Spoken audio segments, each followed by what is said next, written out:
जय हिंद दोस्तों। विवेक केसवाला नाम है हमारा और आप देख रहे हैं इंडियन स्टोरी टेलर। दोस्तों, बिना टाइम वेस्ट के आज की स्टोरी की शुरुआत करें तो आज की स्टोरी है इंदिरा गांधी मर्डर मिस्ट्री। दोस्तों, आप सभी ने इंदिरा गांधी के बारे में बहुत कुछ पढ़ा होगा, लिखा होगा, देखा होगा, लेकिन इंदिरा गांधी की मर्डर मिस्ट्री या इंदिरा गांधी की मर्डर स्टोरी एक बहुत ही दिलचस्प स्टोरी है। तो चलो सीधे स्टोरी पर आते हैं। दोस्तों, बात है 30 अक्टूबर 1984 की। आने वाले 3 महीने में जो प्राइम मिनिस्टर का इलेक्शन आने वाला था, इंदिरा गांधी इलेक्शन की पूरी जोरों शोरों से तैयारी में जुटी हुई थी। उनके साथ उनके बेटे राजीव गांधी भी जुड़े हुए थे। तो 30 अक्टूबर को ओडिशा में 2 दिन की रैली करके दिल्ली पर अपने पीएम आवास पर आई थी, अपने घर पर यानी कि आई थी। दोस्तों, एक बात आपको बता दूं कि इंदिरा गांधी आज़ाद भारत की अब तक की सबसे लॉन्गेस्ट सर्विंग पीएम है। 4 बार पीएम है। इससे ज़्यादा एक कोई भी अभी तक पीएम नहीं बन चुका है और 5वीं बार उस इलेक्शन में फाइट करने वाले थे, लेकिन उससे पहले ही उनका मर्डर हो गया। सीधे स्टोरी पर आते हैं। तो 30 अक्टूबर को मैंने जैसे आपको बताया कि वो 2 दिन की रैली करके उड़ीसा से अपने घर पर आई थी और 30 अक्टूबर को राजीव गांधी भी उनके साथ उड़ीसा से पीएम आवास पर आए थे, लेकिन फिर उन्हें वेस्ट बंगाल पर जाना था। तो राजीव गांधी वेस्ट बंगाल पर इलेक्शन रैली के लिए निकल चुके थे और इंदिरा गांधी उस टाइम पर एक ब्रिटिश एक्टर और जर्नलिस्ट पीटर उस्तिनोव, जो एक इंदिरा गांधी को लेकर एक डॉक्यूमेंट्री शूट कर रहे थे, तो इंदिरा गांधी को उसको 31 अक्टूबर 1984 को इंटरव्यू था सुबह 9:30 बजे दिल्ली में। तो इंदिरा गांधी 31 अक्टूबर को दिल्ली में ही रुकने वाली थी, क्योंकि वो डॉक्यूमेंट्री का इंटरव्यू देने वाले थे। तो तभी सुबह 9:30 को उनका इंटरव्यू था पीटर उस्तिनोव को। तो इंदिरा गांधी अपने घर पर ही थी 30 अक्टूबर और 31 अक्टूबर को अपने घर पर थी। 31 अक्टूबर को सुबह 9:30 को उनका इंटरव्यू शेड्यूल था। तो इंदिरा गांधी उसके लिए पूरी तैयारी करके एकदम अपने घर पर थी। इंदिरा गांधी का अगर हम उनका जो पूरा दिन का शेड्यूल देखें तो इंदिरा गांधी रात को सिर्फ 4 घंटे ही सोती थी और वो सुबह 4 बजे उठ जाती थी। मतलब कि उसका 12 बजे सोती थी और 4 बजे उठ जाती थी। तो इंदिरा गांधी जनरली 4 घंटे सोती थी, लेकिन 31 अक्टूबर को यानी कि उनकी जो जिस दिन मर्डर हुआ उस दिन वो थोड़ा लेट उठी। ऐसा मतलब बहुत सारे बुकों में लिखा हुआ है और ऐसा और ये बात सच भी है। तो 31 अक्टूबर को इंदिरा गांधी थोड़ा लेट उठती है। सुबह 9:30 बजे उनका इंटरव्यू था। इंटरव्यू एक अकबर रोड पर था और जो उस टाइम पर पीएम आवास था वो था एक सफदरजंग रोड पर। और एक सफदरजंग रोड से एक अकबर रोड जाने के लिए जो एक गेट है पीएम हाउस का ही, वो गेट क्रॉस करते ही वो एक अकबर रोड पर पहुंच जाती है और जहाँ पर उनका इंटरव्यू था। तो उसको इंटरव्यू देने के लिए एक गेट ही क्रॉस करना था। तो 31 अक्टूबर को इंदिरा गांधी 9:30 बजे उनका इंटरव्यू था। तो सुबह 9:27 को यानी कि 9:27 को वो अपने घर पर से उनके पर्सनल सेक्रेटरी आर.के. धवन, याद रखिएगा, उनके पर्सनल सेक्रेटरी आर.के. धवन के साथ वो निकलती है। उनके साथ जो उनके इंडियन तिब्बत पुलिस फोर्स के जो जवान थे, वो उनकी जो रेगुलर सिक्योरिटी में रहते हैं, वो भी उनके साथ पीछे काफिले में चल रहे थे। वो पीएम इंदिरा गांधी और उसके साथ उनके पर्सनल सेक्रेटरी आर.के. धवन दोनों साथ में चल रहे थे। तो उनको मैंने आपको बताया कि एक सफदरजंग रोड पर जहाँ पर पीएम हाउस था और एक अकबर रोड पर इंटरव्यू था, तो वहाँ पर इंदिरा गांधी को सिर्फ एक गेट ही क्रॉस करना था, जहाँ पर उनका सीधे वो इंटरव्यू के प्लेस पर पहुँच जाते थे। और गेट पर 2 सिख जवान खड़े थे, एक का नाम बेन सिंह और दूसरे का नाम सतवंत सिंह। अभी ये बहुत ही दिलचस्प घटना है कि जो कुछ महीने पहले ही ऑपरेशन ब्लू स्टार हुआ था, जो गोल्डन टेम्पल है वहाँ पर इंदिरा गांधी ने आर्मी या पुलिस को भेजा था, तो इससे सिखों की भावना बहुत ही आहत हुई थी। तो रो ने पीएमओ को ये लिखित में लेटर भेजा था कि आप इंदिरा गांधी के सिक्योरिटी में जितने भी सिख जो गार्ड बोल दीजिए या फिर सिक्योरिटी में जितने भी पुलिस में है, जो सभी उनको सिक्योरिटी से जो सिख है उन्हें हटा दीजिए। लेकिन इंदिरा गांधी ने ऐसा नहीं किया। उनकी जो सिक्योरिटी में मैंने बोला कि गेट पर एक बेन सिंह और सतवंत सिंह 2 सिख गार्ड थे, तो उसमें से बेन सिंह को रतन सिंह को, दोनों को ही पीएमओ ने निकाल दिया था। लेकिन तब बेअंत सिंह इंदिरा गांधी के साथ 10 साल से उनकी सिक्योरिटी में रहा था, बेअंत सिंह याद रखिएगा, और सतवंत सिंह 5 महीने पहले ही जुड़ा था। लेकिन बेअंत सिंह, मैंने बताया कि बेअंत सिंह 10 महीने से इंदिरा गांधी, 10 साल से इंदिरा गांधी की सिक्योरिटी में था, तो उन्होंने उनको पीएम ने निकाल दिया। तो उन्होंने इंदिरा गांधी को मिल के उनसे बात की, मैं आपकी सिक्योरिटी में 10 साल से हूँ और मुझे ये लोग निकाल दे रहे हो, जाहिर सी बात है उनकी रोजी रोटी का सवाल है वो, और रहना भी चाहता था इंदिरा गांधी के साथ। तो इंदिरा गांधी ने पीएमओ को बोला कि उन्हें मत निकालिए, और उन्होंने ये भी बोला कि जब तक ऐसे सिख जवान मेरे साथ खड़े हुए हैं मुझे कुछ नहीं हो सकता। तो यहाँ पर इंदिरा गांधी ने ये रॉ का ऑर्डर ठुकरा दिया। अगर ये ऑर्डर इंदिरा गांधी खुद नहीं बदलती तो शायद इंदिरा गांधी का मर्डर नहीं होता, इंदिरा गांधी का मर्डर नहीं होता। लेकिन इंदिरा गांधी ने खुद ही ये जो पीएमओ का और रॉ का ऑर्डर था उसे ट्रांसफ़र किया था, चेंज किया था उसे। तो जैसे ही मैंने आपको बताया कि 927 को इंदिरा गांधी अपने घर से एक अकबर रोड के लिए निकलती है, जैसे ही वो गेट के पास पहुंचती है जहाँ पर बेअंत सिंह और सतवंत सिंह, 2 सिख गार्ड खड़े थे, तो वहाँ पर जो इंदिरा गांधी हर बार वो गेट से क्रॉस करती थी जब अपनी गाड़ी में हो या, तो बेअंत सिंह उन्हें नमस्ते बोलता था। तो इंदिरा गांधी भी, मतलब 10 साल से वो उसके साथ सिक्योरिटी में था, तो इंदिरा गांधी भी उसे नमस्ते बोलती थी। तभी इस बार भी जब इंदिरा गांधी वो गेट के पास पहुंची तो बेअंत सिंह ने उससे थोड़ी ही दूरी पर नमस्ते बोला, इंदिरा गांधी भी नमस्ते बोला। और जैसे ही नमस्ते इंदिरा गांधी का पूरा हुआ, बेअंत सिंह ने अपने पास जो .38 बोर की पिस्तौल थी उसे 3 राउंड फायरिंग इंदिरा गांधी पर कर दिया। उनमें से वो गोली उनके एक हार्ट पे लगी और उनके शरीर पे लगी, और जैसे ही उसने फायरिंग 3 राउंड ख़त्म की उसने अपने हाथ खड़े कर दिए। फिर सतवंत सिंह की बारी, सतवंत सिंह के पास 10 गन थी, तो उसमें मैगजीन में जितनी गोली थी उसने सटासट इंदिरा गांधी पर फायरिंग कर दिया, सारी गोली इंदिरा गांधी को लगी।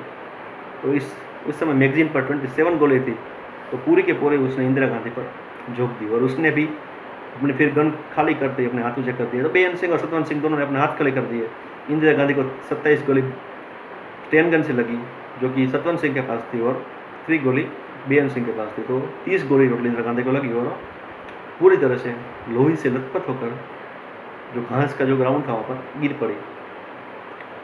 इतने टाइम पर जो ITBP के जवान थे वो बेअंत सिंह और सतवंत सिंह को गिरफ्तार करके उन्हें जो वो PM हाउस पे जो गार्ड जो का रहने का वो गार्ड हाउस होता है वहाँ पर ले गए। इंदिरा गांधी पूरी तरह से खून से लथपथ होकर जमीन पर खड़ी थी। RK धवन वहाँ पर उन्हें अपनी गोद में बिठा रहे थे।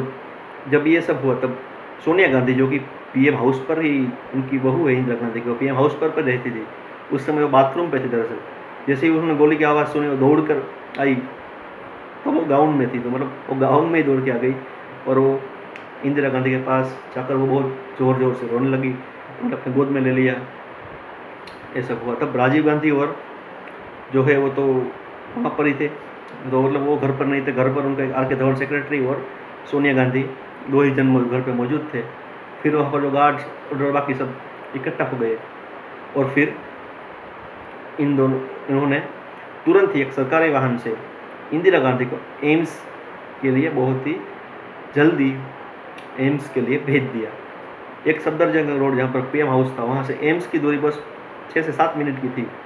इंदिरा गांधी 928 को उन्हें गोली लगी, 930 को वाहन में बिठाया गया, और 937 से 938 के आसपास उन्हें एम्स के लिए, एम्स पर वो पहुँच चुकी 938 को, सुबह के 9:38 यानी कि 9:38 पर।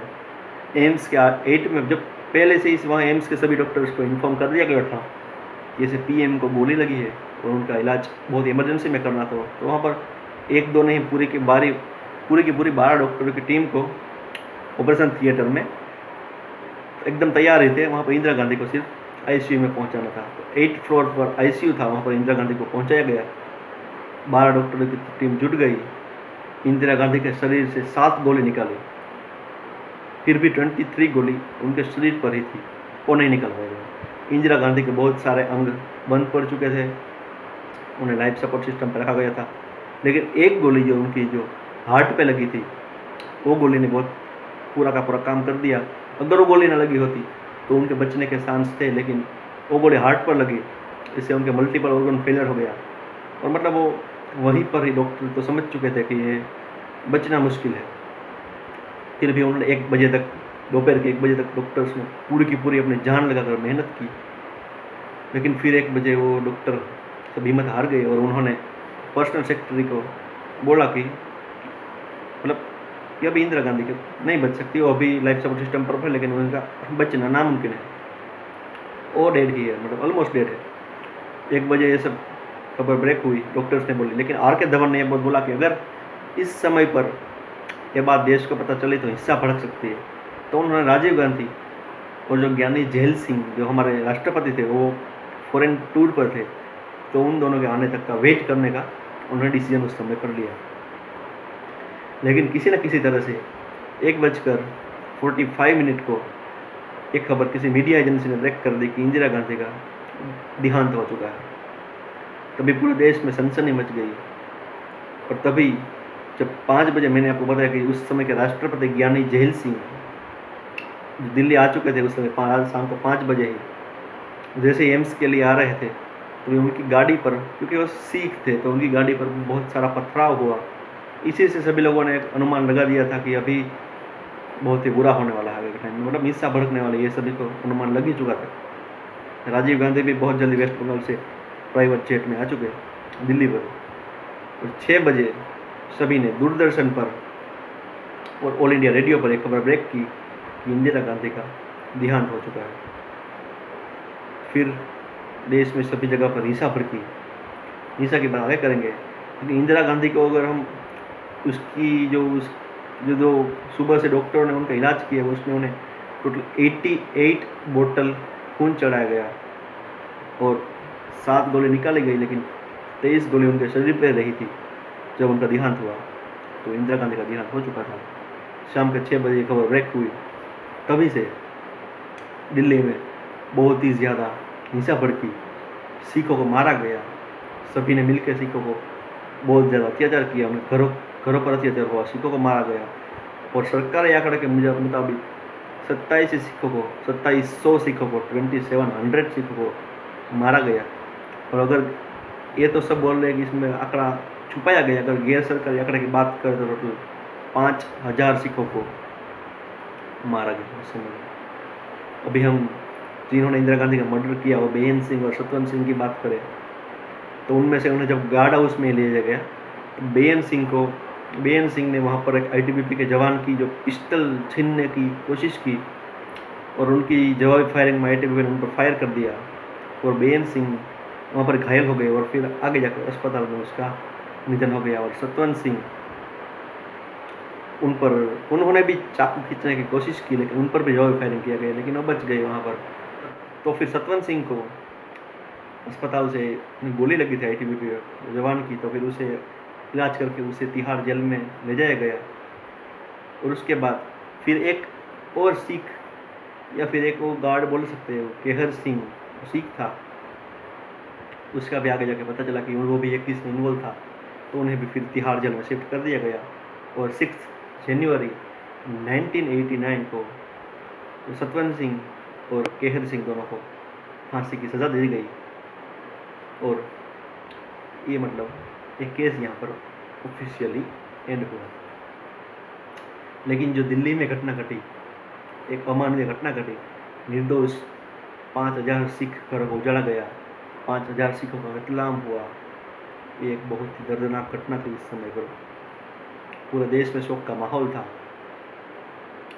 और मतलब जहाँ पर जिस कॉलोनी में ये 5000 सिखों को मारा गया, उस कॉलोनी का नाम आज भी वितो कॉलोनी है। तो एक इंदिरा गांधी का मर्डर का जो शोक पूरे देश में था, और ये कत्लेआम जो 3 दिन तक चला। 31 अक्टूबर को जो इंदिरा गांधी की डेथ हुई, उसके बाद उसकी रात को और फिर उसके बाद के 3 दिन तक ये कत्लेआम चला। फिर आर्मी ने टेक ओवर किया, आर्मी ने कंट्रोल किया 3 दिन तक। उसके बाद आर्मी ने पूरा कंट्रोल किया, तब घटना शांत हुई। तो ये थी इंदिरा गांधी की डेथ मिस। इंदिरा गांधी की डेथ हो चुकी है, लेकिन वो आज तक की इंडिया की सबसे लॉन्गेस्ट सर्विंग पीएम थी, सबसे ताकतवर पीएम में से मुझे माना जाता है। और ऐसा बोला भी जाता है कि वो अगर उसकी डेथ ना हुई होती तो 5वीं बार भी वो पीएम बन सकती थी। तो ये थी आज की स्टोरी। दोस्तों अगर आज आपको ये स्टोरी पसंद आई हो तो हमारे चैनल को प्लीज़ सब्सक्राइब कीजिए, इस वीडियो को लाइक कीजिए और आगे हमें हमारे चैनल को ऐसे ही सपोर्ट करते रहिए। जय हिंद, थैंक यू।